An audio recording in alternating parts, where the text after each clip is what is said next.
Hi everyone, in front of me I've got OnePlus Nord 2T and let me share with you how to clear the browser on this device.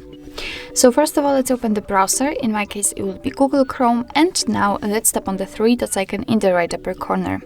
Now we have to enter the history, and as you can see right here we've got the list of all previously visited websites.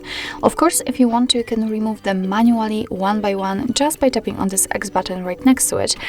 But if in your case this list is so wide, then I highly recommend to tap on Clear Browsing Data. And here we've got some basic and advanced options. So in basics we've got browsing history, cookies and site data, and cached images and files, and in advanced also saved passwords, autofill from data, and site settings. So if you want to remove something, just make sure that it is marked. So I will mark everything. We can change the time range from last hour to, for example, last 4 weeks. So if you are ready, just tap on Clear Data, and as you can see the history is empty, which simply means that we just successfully removed basically everything, so starting from the browsing history and ending on saved passwords. So actually this is it. This is how to clear the browser in your OnePlus Nord 2T.